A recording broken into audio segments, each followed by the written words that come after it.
Hello and welcome to pmclounge.com. Today we are talking about the iron triangle. Now, this is one of the first concepts, one of the first project management concepts that any person typically learns, right? This is something which is extremely important, and a comment made me realize how we have never really done a video on this. So, this is Project Management 101, the iron triangle. Why is it important? Why is it one of the first concepts that somebody looking to get into the domain of project management learns?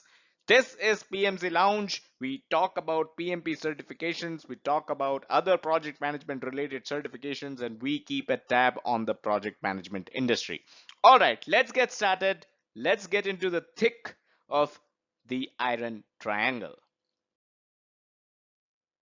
First up, there are a few other names of the iron triangle, namely the project management triangle, or just the project triangle, right? So project management triangle or just the project triangle. There's another name which is the triple constraint, right? So there are three lines in the triangle, right? Those are the triple constraint. Those three lines, they represent something. What does they represent? That's what we are going to look in the next slide. Now let's look into the iron triangle, right? The triangle represents scope, schedule, cost, and quality. So each line on the triangle represents something, right? You can see scope is here. This line represents the scope. This entire line basically, this represents the scope of a project. Schedule, the other line represents the schedule of the project, and just like that, cost is also represented by one of the lines of the triangle. So these three lines are interconnected to form a triangle. Between them, right, the area covered here, this is the quality of the project, right? So the entire area is the quality of the project.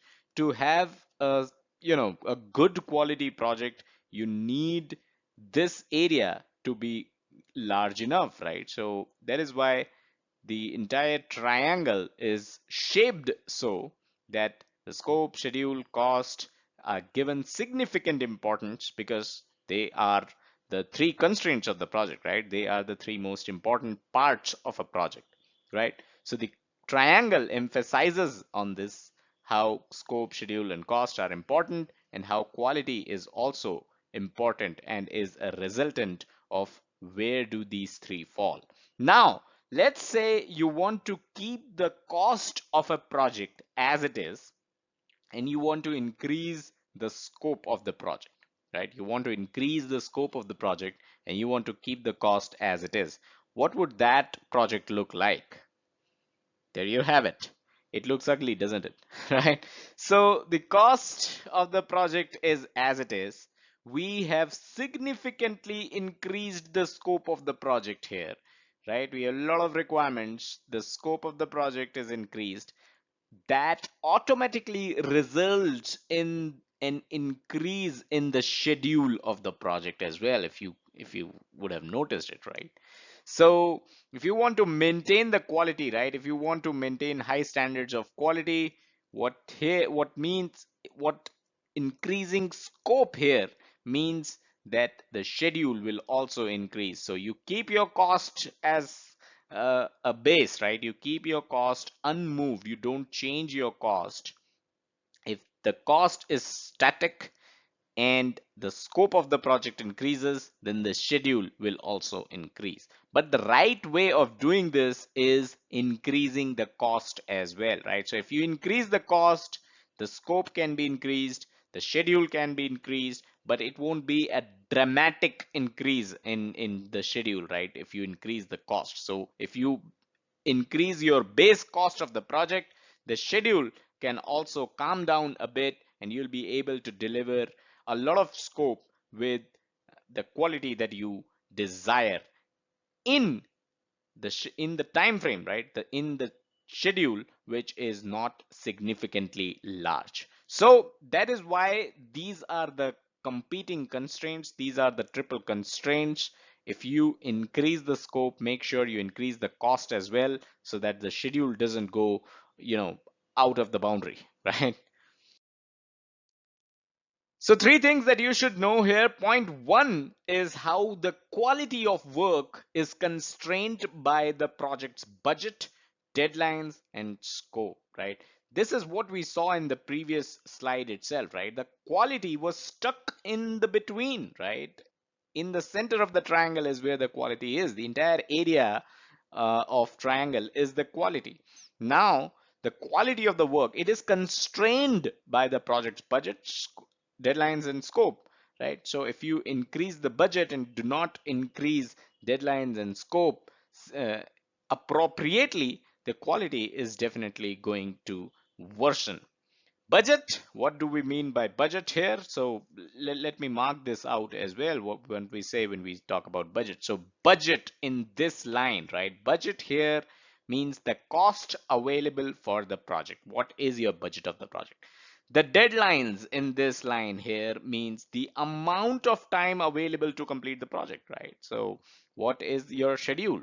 So the amount of time that you have to complete a project, that's what the deadlines in the sentence refers to. And then scope, or in bracket it says features, is basically what must be accomplished or done. What all should the project team do to produce the project's end result, right? To complete the project, what all should the project team do, right? So I hope it's clear. I hope you are able to understand what budget, deadlines, and scope features here means, right? So the quality of your project work will be constrained by these three competing constraints, which is again the another word for all these three constraints, right? They are known as competing constraints. The triangle itself, like we saw in the previous slide, is also known as the triple constraint. Point two that you should know about the iron triangle is that the project manager has the authority to trade between the project constraints, right? So it is the project manager who has the authority, who will make a decision on which project constraint should he trade against which other project constraint, right? So if the scope of the project is increasing, right, and the schedule cannot increase as per project manager's authority and as per project manager's knowledge and as per the business requirements, if you have to deliver a project within a certain time frame but the scope of it has increased, then what you trade with is you trade the scope with cost. You have to increase the cost of the project as well, and project manager has the authority to make this trade.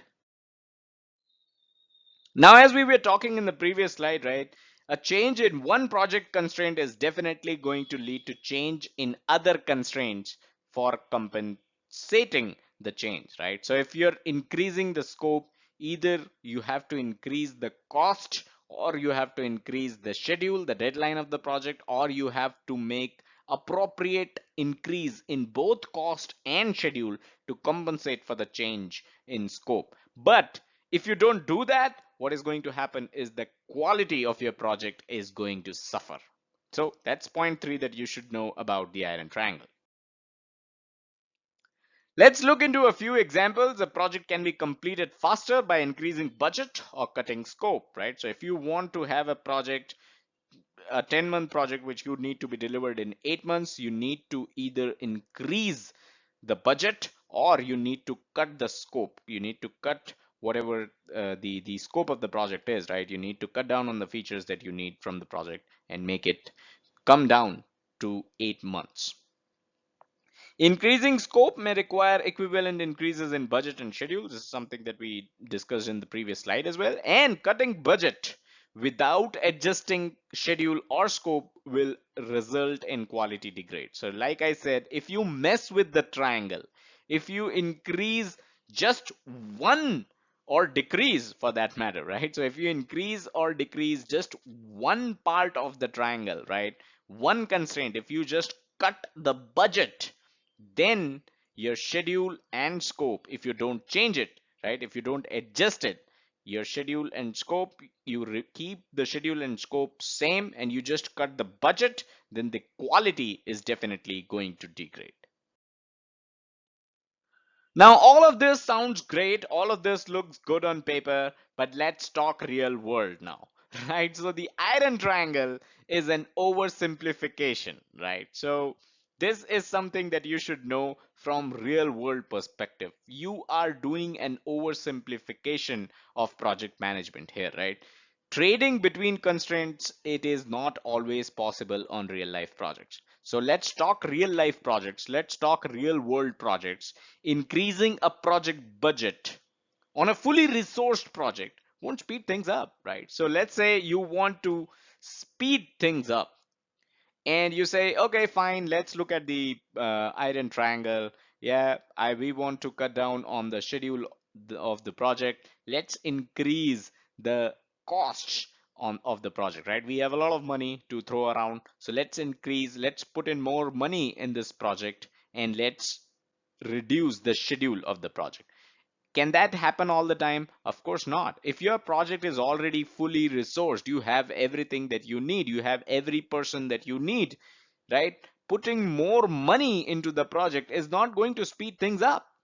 As simple as that. This is as real as it gets. So putting more money in your project is definitely not going to reduce the schedule of the project if your project is already fully resourced, if you have all the resources that you need. This is actually, worst case is you put in more resources on a project and they slow down the project. The project itself is bogged down. That's the worst case scenario. There's a popular joke on this as well, which says that a project manager believes that 9 women can deliver a baby in 1 month. That is not possible. That's a joke, right? So you cannot do that. That's why putting more resources is sometimes not going to certainly, most certainly, reduce the schedule of the project. And gone are the days when project success was solely based on successful delivery, right? So there was a time when you delivered the project, you delivered your scope, you deliver within your budget, you deliver on schedule, on time, and you feel that the project is successful. Gone are the days, because today we take into account other things like stakeholders, we take into account what the customer is saying about the product of the project, what is the customer feedback on the project, on the product of the project, of course. So these things like these, right, these have become extremely important in the last few years, and these are nowhere mentioned in the iron triangle. So like I said, gone are the days when project success was solely based on the iron triangle. If you manage the iron triangle and you feel that you have delivered a successful project, well, not really. You have delivered a product from your project that is of no use to the customer. Then your project cannot be termed a successful project. So that's all that I had in this video. Hope you were able to learn about the iron triangle. Hit the like button if you did, and hit the bell icon if you're already subscribed. If you're not subscribed, subscribe to the channel. Check us out on our social media. PMC Lounge is our handle on YouTube, Facebook, and Twitter. And also check out the website pmclounge.com, your number one free resource for PMP and other project management certifications, as well as project management industry information. Thank you.